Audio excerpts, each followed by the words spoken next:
So here I am again on the banks of the Ennistymon River, the Ina River in fact, flowing through Ennistymon, County Clare, Republic of Ireland. So about a week ago, like many of you people, I believed that we were dealing with a viral epidemic. It was spreading throughout the world, contagious and passing from person to person. But what I couldn't understand was why our government was banking on a vaccine that's not going to be ready for a year, when I can walk down to the local stores and buy myself for €35 what I would call a home coronavirus infection prevention kit. So just a few simple household things you can buy in a health food store and a supermarket that will help you to either not become infected with a virus or to overcome a virus. And that's true for coronavirus, influenza, common cold, any number of fairly common viruses. The one thing to understand about a virus, contagious virus or infectious viruses, especially like the cold, flu, anthrax, smallpox, and coronavirus, all fall into the category of an anaerobic virus. Okay, and what that means that they thrive in an environment of low oxygen and low pH, an acidic environment, acidic pH. So that's like a pH of 6 would be their optimal, maximal pH for infecting and reproducing. So one way you can do with a litmus paper is to measure your pH, and very simply measure your pH. It should be 6.8 or 6.4 for your pee. A saliva test 6.8. That's normal. If you have a regular pH, then the virus just simply can't invade you. If you're well oxygenated, normal pH, then the virus can't take hold. When you become unwell or under the weather, as a result of environmental pollutants, or your own lifestyle, or for whatever reason, if you go out on a piss for 3 days at the weekend and wake up on a Monday morning, you might get infected with the coronavirus. But if you're fit and healthy and so on, that's not going to happen. Okay. So let me just go through a couple of things. So if you were to find yourself with low pH, one thing you can do with simply a lemon and a bag of bread soda is to create an alkalizing drink that will raise your pH back up to regular levels. So the process is very simple. You take a litmus paper, you measure your pH. If it's not 6.8, then you can use this process to raise it back up to 6.8. You take a lemon, okay, from Super Value. You cut the lemon in half, like so. You squeeze the juice of the lemon into the glass, okay, until you're looking for about 2 tablespoons of lemon juice, okay. So you can approximate that if you don't have the spoon. That's about a tablespoon there, okay. And the second half, it's basically about a lemon squeezed in, 1 lemon squeezed in. You're going to have a bit of juice left over, but about that much in the glass there. That's about 2 tablespoons of lemon juice. You take some clean, fresh water. Bear in mind, clean and fresh. Okay, fill that there to about halfway up a pint glass, like 250 mils. Okay, and then you take a little teaspoon. You take about 1/3 of a teaspoon of that. That's about a little bit too much. Take 1/3 of a teaspoon. Add it into the lemon water and stir it up. Okay, now this is bread soda. This is bicarbonate of soda. Okay, it only has one ingredient, sodium bicarbonate. It should not have any more ingredients. Okay, and that's it. That is an alkalizing drink which will raise your pH and make you resistant to viruses, which require a pH optimally of 6 to reproduce, but anything lower down to 5.5 would be half maximal reproduction. Anything below your normal level, you can always raise it back up, and you can continue to test your pH every day with litmus paper. You can do this 2-3 times a day. Continue testing with litmus paper until you reach that optimum point of 6.8, and you'll feel a whole lot better. Okay, and this is quite a tasty drink.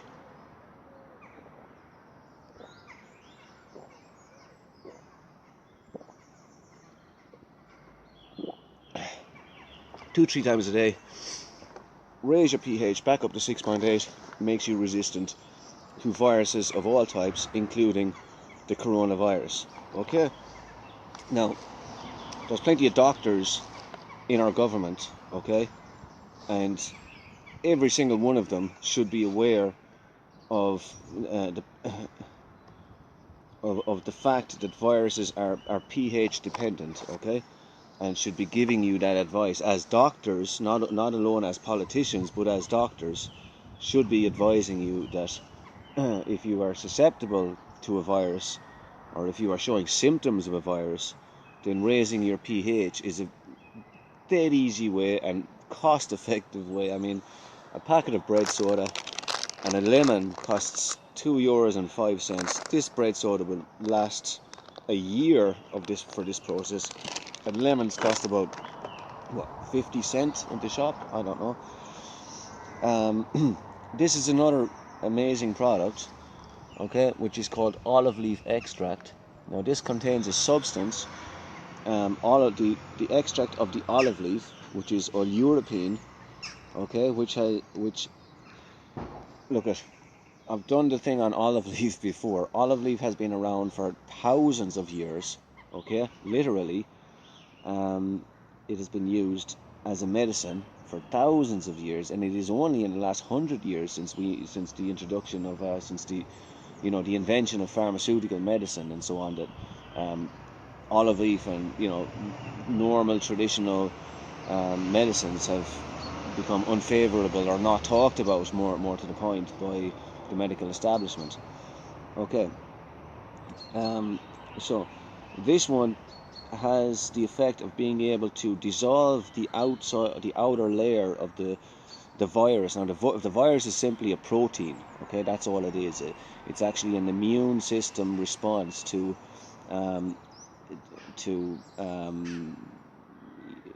what would I say, like some sort of toxic occurrence in your body.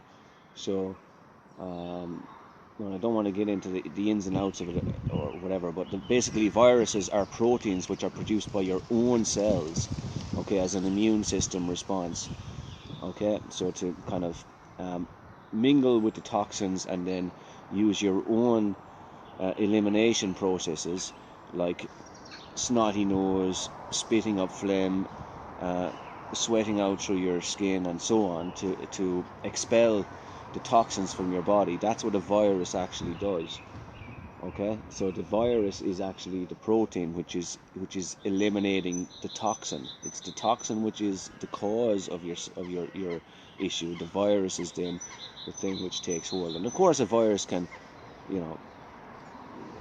when you spit or you cough or whatever, like, you expel these proteins.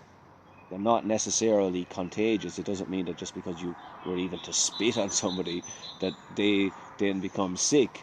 You become sick because of some external poisoning from the environment that you were in, either through your own fault for maybe going on the batter all weekend, or for some environmental poisoning that is going on. Okay, and we'll talk more about that later.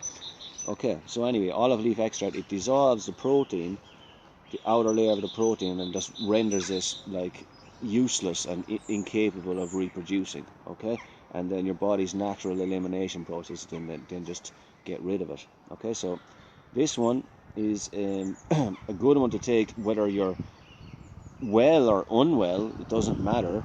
You can take a spoon of this every single day. Okay.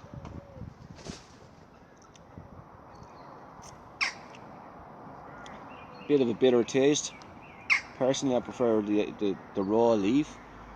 But a spoon of that a day has amazing results. You can have different pathogens and parasites and unwanted germs in your body, and this one will take care of an awful lot of them. Okay, so that's olive leaf extract. Okay, for dealing with the coronavirus again. Then we have colloidal silver. Again, this is like a 15 ml bottle of colloidal silver. Silver, again, has been known for thousands of years as a purifying element, purifying water. If the water is contaminated with pathogens, like E. coli or anything like that, you just squirt a little bit of colloidal silver into the water, and hey presto, it takes care of it. For the simple reason that these pathogens, they just can't exist in the presence of silver. This colloidal silver, you have minute little particles. There's 5 or 6 particles per million in this bottle of silver, but they have a gravitational force like 10 times the force of regular gravity. So imagine, like, falling to the earth 10 times faster than you normally do with the effect of gravity. That's how strong is the force of gravitational force of these particles of silver. And for that reason, it has the effect of sucking oxygen from the environment around it towards it. Okay, and this effectively disrupts the virus's sort of process of reproduction, because its environment now is, it's been sucked, all the oxygen's been sucked out of it. Okay, so they just can't exist. Now, it might be able to move on to a different part of your body or whatever, like, but, um, in that case, it's just going to be prone to an elimination process. If it moves into your gut or something, you just go to the jacks and shit it out, basically. So that's colloidal silver, and in fact, that's what happened. Anyways, moving on. This is vitamin C. And vitamin C, of course, we need as humans. We cannot produce our own vitamin C. Animals do. Mountain goats do. They produce an awful lot of vitamin C, but you can purchase capsules of vitamin C. This is a patented version of vitamin C, but you can get different versions. Ascorbic acid is its basic name, and this is essential to the immune system. It strengthens the capillaries, thus allowing like greater blood flow, and also aids in the elimination of toxins, like, that are in your body, like heavy metals and all sorts of like stuff that you just don't want in your body. You can take vitamin C and it flushes out your toxins. So it's a good way to detoxify, and by detoxifying your body, you therefore become less hospitable to viral infections and so on. So that's kind of it on the whole viral treatment process. For 35 euros, you can easily and cheaply treat yourself for a viral infection. And for this reason, I found it quite odd and a bit like disturbing that we were, talking about this viral pandemic and having a big, crazy, everybody going nuts, like, about, about it. The whole world in lockdown, everybody out of work and all that seems like just a total overreaction to something you can quite easily solve for a very small investment. Okay? Now, moving on, about a week of intense research, speaking to all sides, getting feedback from everybody and different sides, and taking everything on board and keeping my eyes bloody well open as to what's going on, and the fact that everybody's out of work, and our economy, our culture, our country, in fact, has been completely shut down. The only arms of our society that are operational now are the arms are the arms that's the tentacles, I would call them, more to the point, um, that are kind of pursuing this agenda of um,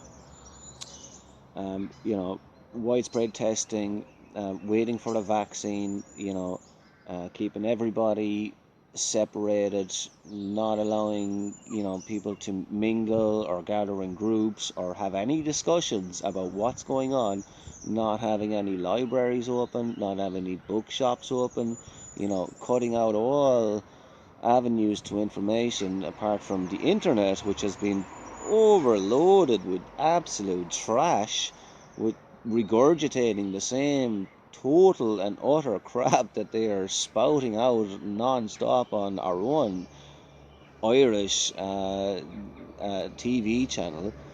Um, and yeah, I mean, and it's come to my knowledge and attention and awareness of what I understood, just intuitively a week ago, that sickness is a result of toxins in your body and in the environment around you. And it just wasn't clear to me exactly what was going on, but now I'm clear. I'm clear, okay? And I want you to be clear as well. Okay, so what we're seeing here globally is a rollout of a network, a 5G network across the globe. And if you look at the pattern of rollout of 5G across the globe and the pattern of sickness labeled as coronavirus pandemic, they match exactly. So the first rollout of 5G was in Wuhan, the next was in Spain, the next was in Italy, okay? And all of these like major sickness occurrences are matching exactly the rollout of 5G right across the globe. And believe it or not, right here now in our country, okay, and locally here in our county, and even more locally here in this town and the whole Burren area, we are seeing towers going up, we are seeing 5G being switched on, um, okay, just in the last few days, okay. Now the government have been warning about a spike in sickness, okay. Now there's a lot of talk as to whether or not 5G is safe or not safe, okay. um, it's microwave, and you've got microwaves in your house. One girl said to me, "Sure, you haven't got a microwave in your house?" I don't actually. I don't have a microwave in my house. I wouldn't use one in a fit, but a lot of people do, and they don't die, you know. But if you put like, and I'll try to add some like actual expertise knowledge in, into surrounding these 5G network and the sort of radio frequency levels that are actually being put out there.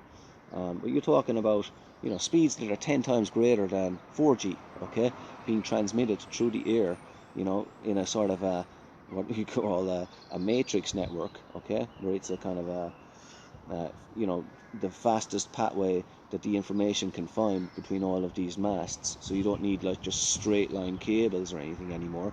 It's like, this web network of masts all over the world, okay.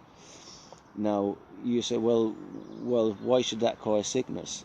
Okay, well, if you look also at the pattern of major um, death rates from coronavirus pandemic, in inverted commas, you find that Wuhan and northern Italy share a characteristic, okay, which is massive air pollution, okay? Massive levels of air pollution. Now, up to now, these places, have been able to deal with and live with air pollution, um, you know, but you have people with, poor respiratory conditions, worse breathing, basically respiratory conditions, and ultimately, like, people die from respiratory conditions, but that's part of life, and you can kind of deal with it. But when you add into the mix 5G radio frequencies, which are effectively not I don't think microwave is really an accurate term to describe these radio frequencies. They're actually just below weapons level. Okay, and this is coming from a top guy in Vodafone. Okay, one of the top guys in product development in Vodafone from 2013 to 2015. He has all of this information. Um, okay, so add that into the mix. I mean, like, just imagine, like, breathing in microwaved pollutants in the air into an already compromised respiratory system and combined with a pure immune system, and you have basically instant death. And that's what's been happening in Wuhan, that's what's been happening in Italy, that's what's been happening in Spain. Madrid, for example, massive air pollution, put in the 5G, microwave all of the air pollutants in the air, and then allow the people to breathe that in, and you see people dropping like flies. Now, why haven't we haven't seen massive amounts of, you know, um, massive amounts of cases here in this country, but we have been warned that there is a spike coming along the way, and I'm going to show you footage now of like where exactly that spike is going to come from. Okay, and this will blow your mind. Okay, so stay tuned.